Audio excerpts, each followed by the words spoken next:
പക്വമതികളുടെയും ചെറുപ്പക്കാരുടെയും ഒരു ടീമിനെയാണ് കേരളത്തിൽ കോൺഗ്രസിന്റെ തലപ്പത്തേക്ക് AICC നേതൃത്വം നിയമിച്ചിരിക്കുന്നത് എന്ന് പ്രതിപക്ഷ നേതാവ് VD സതീശൻ.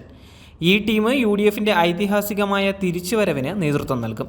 സന്തോഷകരമായ പ്രഖ്യാപനമാണ് കേന്ദ്ര നേതൃത്വത്തിൽ നിന്നുണ്ടായത് എന്നും അദ്ദേഹം വയനാട്ടിൽ വെച്ച് പറയുകയായിരുന്നു.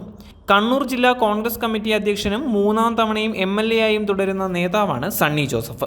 മികച്ച പാർലമെന്റേറിയനും സംഘാടകനും അഭിഭാഷകനുമാണ് അദ്ദേഹം. നിയമസഭയിൽ ഏത് സങ്കീർണമായ വിഷയവും അതിമനോഹരമായി അവതരിപ്പിക്കാൻ സണ്ണി ജോസഫിന് സാധിച്ചിട്ടുണ്ട്. എല്ലാ കഴിവുകളും പരിഗണിച്ചാണ് അദ്ദേഹത്തെ KPCC അധ്യക്ഷ സ്ഥാനത്തേക്ക് നിയമിച്ചിരിക്കുന്നത്. മാധ്യമങ്ങളാണ് ഓരോ ദിവസവും ഓരോരുത്തരെ KPCC അധ്യക്ഷന്മാരായി പ്രഖ്യാപിച്ചത്. പിറ്റേ ദിവസമാകുമ്പോൾ അദ്ദേഹത്തിൻ്റെ തൂക്കം കുറഞ്ഞെന്ന് പറഞ്ഞ് മറ്റൊരാളുടെ പേര് പറയും. മാധ്യമങ്ങളല്ലാതെ കേരളത്തിൽ ഏതെങ്കിലും ഒരു നേതാവ് KPCC അധ്യക്ഷനാകുമെന്ന് പറഞ്ഞിട്ടുണ്ടോ?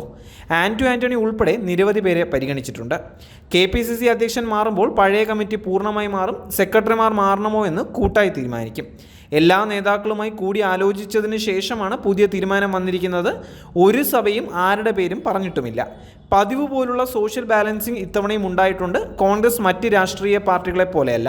എല്ലാ ജാതി മത വിഭാഗങ്ങളും കോൺഗ്രസിലുണ്ട്. ഒഴിവാക്കപ്പെട്ടു എന്ന് ഒരു വിഭാഗങ്ങൾക്കും തോന്നാത്ത തരത്തിലാണ് പുതിയ ഭാരവാഹികളെ പ്രഖ്യാപിച്ചിട്ടുള്ളത്. സുധാകരൻ സജീവമായി സംഘടനയ്ക്ക് നേതൃത്വം നൽകിയിട്ടുണ്ട്. ഞങ്ങൾ ഒന്നിച്ചാണ് എല്ലാം ചെയ്തുകൊണ്ടിരുന്നത്. എന്നിട്ടും മാധ്യമങ്ങൾ ഞങ്ങൾ തമ്മിൽ പിണക്കത്തിലാണ് എന്നാണ് പറഞ്ഞത്. ചില മാധ്യമങ്ങൾക്ക് കോൺഗ്രസ് മാത്രമാണ് ലക്ഷ്യം. BJPയുടെ പുതിയ സംസ്ഥാന അധ്യക്ഷൻ BJPയിൽ ചേർന്നിട്ട് എത്ര വർഷമായി എന്ന് നിങ്ങൾ ആരെങ്കിലും ചർച്ച ചെയ്തിട്ടുണ്ടോ? അദ്ദേഹം എങ്ങനെയാണ് MP ആയത്? ഏത് പാർട്ടിയാണ് അദ്ദേഹത്തെ പിന്തുണച്ചത്? മലയാളം അറിയാമെന്നും മുണ്ട് മടക്കി കുത്താൻ അറിയാമെന്നും പറയുന്ന അദ്ദേഹം BJPയുടെ ബൂത്ത് പ്രസിഡന്റായെങ്കിലും പ്രവർത്തിച്ചിട്ടുണ്ടോ? 40ഉം 60ഉം വർഷം പ്രവർത്തിച്ചവരെ മാറ്റി നിർത്തിയാണ് അദ്ദേഹത്തെ BJP പ്രസിഡന്റാക്കിയത്. എന്നിട്ടും നിങ്ങൾ അതേക്കുറിച്ച് ഒരു അന്തിചർച്ച വെച്ചോ? അങ്ങനെയുള്ള മാധ്യമങ്ങൾ DCC അധ്യക്ഷനും 3 തവണ MLAയും കോൺഗ്രസ് പാർലമെന്ററി അഫയേഴ്സ് കമ്മിറ്റി അംഗവുമായ സണ്ണി ജോസഫിനെ കുറിച്ച് ചോദിക്കരുത്. UDFിനെ 100 സീറ്റിലധികം നേടി അധികാരത്തിൽ എത്തിക്കാനുള്ള പ്ലാൻ ഞങ്ങൾക്കുണ്ട്. എല്ലാവരും ചേർന്നാണ് ആ പ്രവർത്തനങ്ങളെ ഏകോപിപ്പിക്കുന്നത്.